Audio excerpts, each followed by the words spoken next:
نحمده ونصلي ونسلم على رسوله الكريم أما بعد فأعوذ بالله من الشيطان الرجيم بسم الله الرحمن الرحيم كاف ها يا عين صاد ذكر رحمة ربك عبده زكريا إذ نادى ربه نداء خفيا قال رب إني وهن العظم مني واشتعل الرأس شيبا ولم أكن بدعائك ربي شقيا صدق الله مولانا العظيم اللهم صل على سيدنا محمد وعلى آل سيدنا محمد وبارك وسلم۔ سورۃ مریم کی آیت نمبر 1 تا آیت نمبر 4۔ سورت کا آغاز کیا گیا ہے حروف مقطعات سے، کاف ہا یا عین صاد۔ اس کے بارے میں گزشتہ درس میں عرض کر دیا گیا تھا۔ سورت کی ابتدا حضرت زکریا علیہ السلام کے واقعہ سے ہوتی ہے۔ ذکر رحمت ربک عبدہ زکریا، یہ ذکر ہے تیرے پروردگار کی رحمت کا جو اس نے اپنے جلیل القدر پیغمبر زکریا علیہ السلام پر فرمائی۔ حضرت زکریا علیہ السلام کی جائے سکونت یروشلم تھی، جسے بیت المقدس بھی کہا جاتا ہے، اور وہیں پر مسجد اقصی واقع ہے۔ حدیث شریف میں آتا ہے کہ زکریا علیہ السلام بڑھائی کا کام کر کے اپنے ہاتھ سے روزی کماتے تھے۔ کسی پیشے کو اختیار کرنے والے کو حقیر سمجھنا نہایت ہی بیوقوفی اور نادانی کی بات ہے، مگر اکثر لوگ اس جہالت میں ملوث ہیں۔ کپڑا بننے والا ہو یا برتن بنانے والا، کپڑا سینے والا ہو یا جوتے گانٹھنے والا، ان کو کم تر خیال کیا جاتا ہے۔ یہ گمراہی اور بیوقوفی کی علامت ہے۔ حالانکہ بات در حقیقت یہ ہے کہ ذلت اور حقارت کسی پیشے کی وجہ سے نہیں ہوتی، بلکہ اخلاق کی وجہ سے ہوتی ہے۔ جس شخص کا اخلاق اچھا نہیں اور جو معاصی میں، اللہ کی نافرمانی میں اور مکروہات میں ملوث رہتا ہے، شریعت اور احکام شریعت کی پرواہ نہیں کرتا، در حقیقت وہی شخص ذلیل اور حقیر ہے۔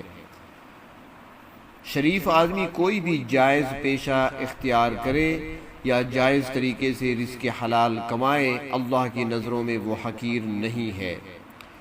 تو یہاں پر فرمایا کہ یہ ذکر ہے آپ کے پروردگار کی رحمت کا جو اللہ رب العزت نے اپنے بندے زکریا علیہ السلام پر کی۔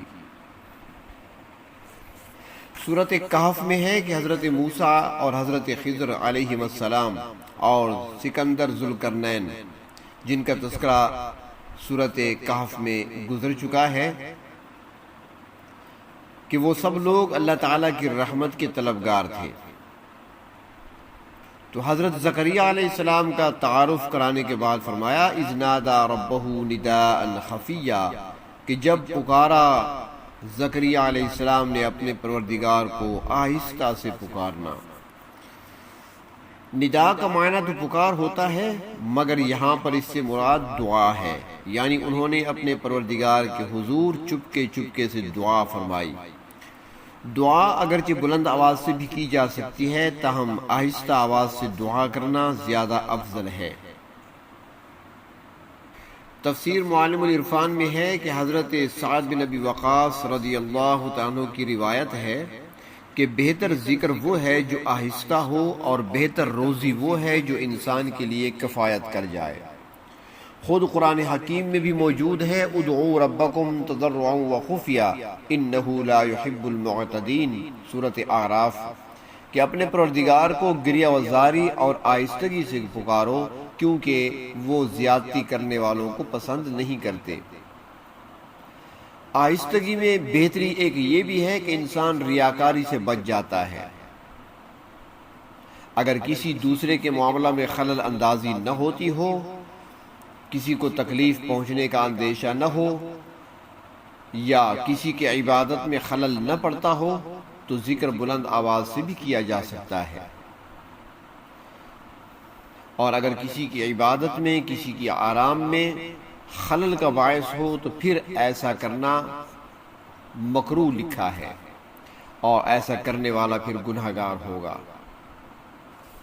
حدیث شریف میں جناب نبی اکرم صلی اللہ علیہ وسلم کا فرمان مبارک بھی ہے کہ ایک دوسرے کے سامنے قرآن پاک بھی بلند آواز سے نہ پڑھو تاکہ خلل واقع نہ ہو۔ مثال کے طور پر ایک شخص نماز پڑھ رہا ہے اور دوسرا ذکر بالجہر کر رہا ہے، تو یہ کوئی نیکی کی بات نہیں بلکہ نماز میں خلل اندازی ہے۔ بعض روایات سے یہ بھی معلوم ہوتا ہے کہ دعا اور ذکر آہستہ آواز سے کرنا بلند آواز سے کرنے کی نسبت 70 گنا زیادہ افضل ہے۔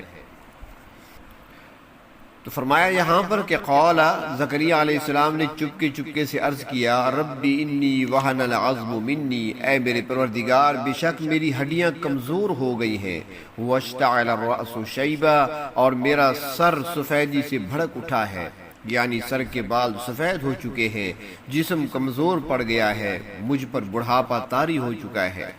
یہ حضرت زکریہ علیہ السلام کی طرف سے عاجزی، انکساری اور کمزوری کا اظہار ہو رہا ہے۔ دعا میں جس قدر انکساری پائی جاتی ہے، دعا اسی قدر بارگاہ الہی میں شرف قبولیت پاتی ہے۔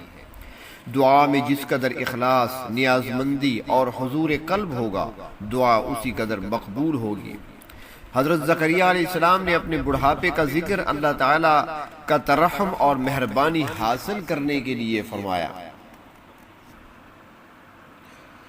فرماتے ہیں کہ دستور یہ ہے کہ غلاموں کے آقا اپنے بوڑھے غلاموں کو آزاد کر دیتے ہیں، جب خدمت کرنے کے قابل نہ رہا تو پھر آزاد کر دیا۔ تو حضرت زکریہ علیہ السلام نے بھی دعا کی قبولیت کے لیے اپنے بڑھاپے اور کمزوری کا ذکر فرمایا، اور پھر عرض کیا، پروردگار وَلَمْ أَكُمْ بِدُعَائِكَ رَبِّ شَقِيًّا، میرے پروردگار نہیں ہوں میں آپ سے دعا کرنے میں محروم۔ مطلب یہ کہ مجھے امید ہے کہ اس عمر میں اور عاجزی کی حالت میں آپ میری اس دعا کو رد نہیں کریں گے۔ بعض مفسرین فرماتے ہیں کہ یہاں پر یہ مراد ہے کہ اے میرے پروردگار، میں آپ کی دعوت پر کبھی بد نصیب ثابت نہیں ہوا۔ آپ نے جب بھی مجھے بلایا ہے، میں نے آپ کے حکم کی تعمیل میں کوشش کی ہے اور کبھی پس و پیش نہیں کیا۔ اب بوڑھا ہو کر آپ کی بارگاہ میں درخواست کر رہا ہوں، مجھے امید ہے کہ آپ مجھے اس دعا سے محروم نہیں کریں گے۔ اس دعا کا متن اگلی آیات میں پھر آ رہا ہے۔ اللہ تبارک و تعالی خوش ہوتے ہیں اپنے ان بندوں سے جو اللہ رب العزت سے مانگتے ہیں۔ دنیا کا دستور تو یہ ہے کہ کسی سے اگر آپ مانگیں گے تو وہ ناراض ہو جائے گا، اور اگر نہ مانگے تو وہ خوش ہوتے ہیں، جبکہ اللہ رب العزت مانگنے والوں سے خوش ہوتے ہیں اور نہ مانگنے والوں سے ناراض ہوتے ہیں، کیونکہ اس دنیا میں ہم سارے اللہ کی مخلوق ہیں اور سارے کے سارے محتاج ہیں۔ قدم قدم پر ہم اللہ رب العزت کی رحمتوں کے محتاج ہیں، اور اللہ تبارک و تعالی نے دروازہ کھلا رکھا ہوا ہے اور خود ہی فرمایا، ادعونی استجب لکم، مجھے پکارو جب بھی ضرورت پیش آئے، جس چیز کی ضرورت پیش آئے، مگر اخلاص کے ساتھ۔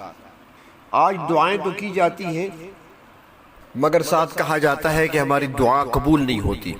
دعا کسی مومن بندے کی رد نہیں جاتی، ہر مومن کی دعا قبول ہوتی ہے، لیکن ہوتا یہ ہے بعض اوقات کہ جو چیز بندہ مانگ رہا ہے وہ اس کے حق میں بہتر نہیں ہوتا، تو پروردگار عالم اپنی مصلحت کے تحت وہ چیز روک لیتے ہیں اس سے، اور فرماتے ہیں کہ دعا قبول ضرور ہوتی ہے، لیکن قبولیت کے لیے 3 درجات ہیں، یعنی 3 صورتیں ہیں دعا کی قبولیت کے۔ پہلی صورت یہ ہے کہ آپ کی دعا تو قبول ہو گئی، لیکن جو چیز مانگی تھی وہ تو نہ ملی، مگر جو مصیبت آ رہی تھی، جو پریشانی آ رہی تھی، اس دعا کی برکت سے اس پریشانی اور مصیبت کو دور کر دیا جاتا ہے۔ دوسری صورت دعا کی قبولیت کی یہ ہے کہ جو اللہ سے مانگا اللہ نے عطا فرما دیا۔ تیسری صورت قبولیت کی یہ ہے کہ بندے نے جو سوال کیا، جو اللہ سے مانگا، وہ اس بندے کے حق میں بہتر نہیں تھا۔ اللہ رب العزت ہمارے ماضی حال اور استقبال سے بخوبی واقف ہیں، جانتے ہیں، ذرے ذرے کا علم رکھتے ہیں، ہمارے آگے کیا پیش آنے والا ہے، ہمارے ساتھ کیا ہونے والا ہے، کون سی چیز ہمارے لیے اچھی ہے، کون سی چیز ہمارے لیے بری ثابت ہو سکتی ہے، اللہ کے علم میں ہے۔ تو بندہ مانگ رہا ہے تو اللہ رب العزت دعا تو قبول کر لیتے ہیں، لیکن وہ چیز عطا نہیں کرتے، اس دعا کو آخرت کے لیے ذخیرہ کر دیتے ہیں۔ اور پھر جب قیامت کے دن بندہ پہنچے گا میدان حشر میں تو پھر وہ دعائیں جو وہ کثرت سے مانگا کرتا تھا، دنیا میں اس کا صلہ تو نہیں ملا تھا، وہ آخرت کے خزانے میں جمع تھیں، وہ نیکیوں کے پلڑے میں رکھ دی جائیں گی جو نیکیوں کے پلڑے کو جھکا دے گی۔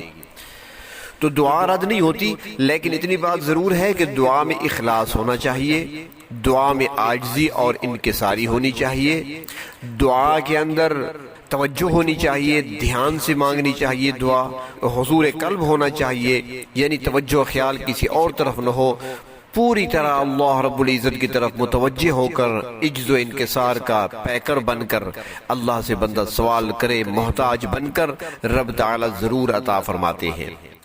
دعا رد نہیں جاتی، اللہ سے مانگا کریں، خوب اللہ رب العزت سے مانگیں، اللہ تبارک و تعالی اپنے سے مانگنے کی توفیق عطا فرمائے۔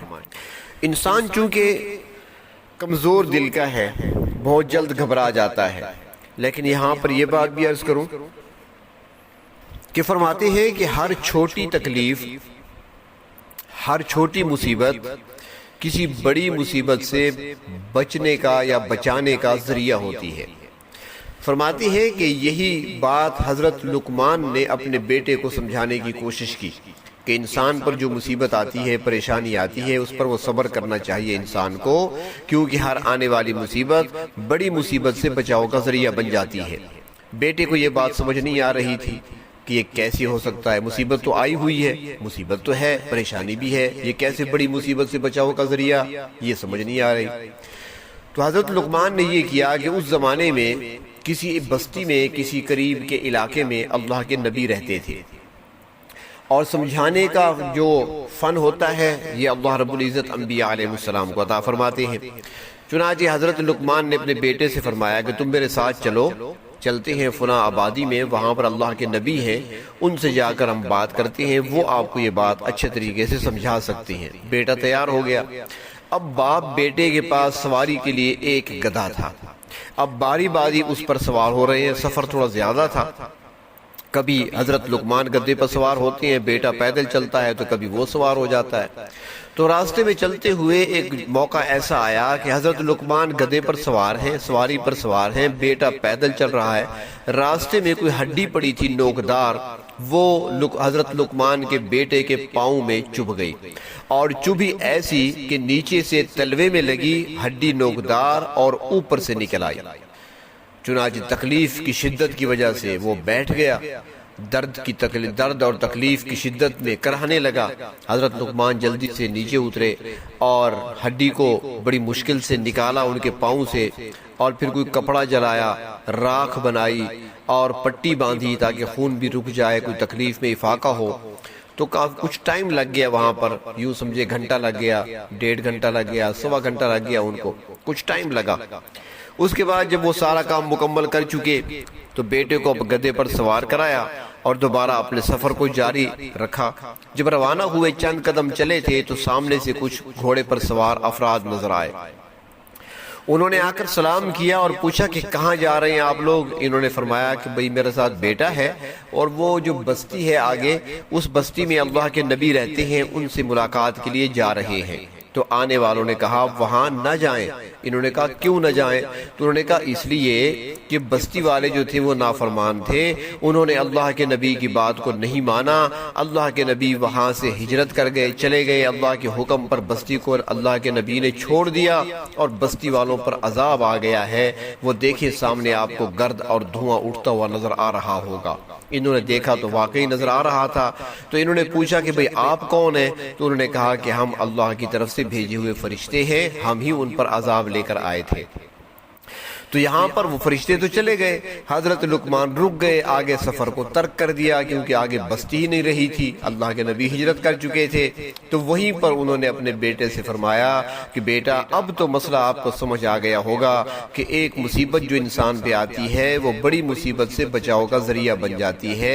اب دیکھیں اگر آپ تیرے پاؤں میں ہڈی نہ لگی ہوتی، یہ مصیبت پریشانی راستے میں نہ پیش آئی ہوتی، تو اس وقت ہم بستی میں پہنچ چکے ہوتے، کہیں ایسا نہ ہوتا کہ ہم بھی وہاں پر عذاب کا شکار ہو جاتے ہیں بستی والوں کے ساتھ، لیکن یہ مصیبت آئی، پریشانی آئی، تکلیف آئی، ہڈی چبھی، اور ہمیں یہاں پر جو ٹائم لگا وہ ٹائم ہم رکے رہے، تو یہ ہڈی والی جو مصیبت تھی وہ سامنے پیش آنے والی بڑی مصیبت سے بچاؤ کا ذریعہ بن گئی۔ تو اس لیے انسان پر جب کوئی تکلیف آئے، کوئی پریشانی آئے، پروردگار عالم کی طرف رجوع کرنا چاہیے اور اللہ رب العزت سے عافیت کا سوال کرنا چاہیے، عافیت طلب کرنی چاہیے، اور اللہ رب العزت کے سامنے دست بدعا رہنا چاہیے، عاجزی اور انکساری اختیار کرنی چاہیے، اللہ سے مانگتے رہنا چاہیے، ہر وقت سوال کرنا چاہیے، اللہ عافیت نصیب فرما، دنیا میں بھی عافیت نصیب فرما، آخرت میں بھی عافیت نصیب فرما۔ اور نبی اکرم صلی اللہ علیہ وسلم نے اپنی امت کو جو دعائیں تلقین فرمائی ہیں، جو دعائیں سکھائی ہیں، وہ بھی اس طرح کی ہیں کہ اللہم انی اسألک العفو والعافیۃ فی الدنیا والآخرہ۔ تو یہ دعائیں، مسنون دعائیں یاد کریں اور پڑھتے رہیں، اللہ سے عافیت طلب کرتے رہیں، پروردگار عالم اپنے سے مانگنے کی توفیق عطا فرمائیں۔ وآخر دعوانا ان الحمد للہ رب العالمین۔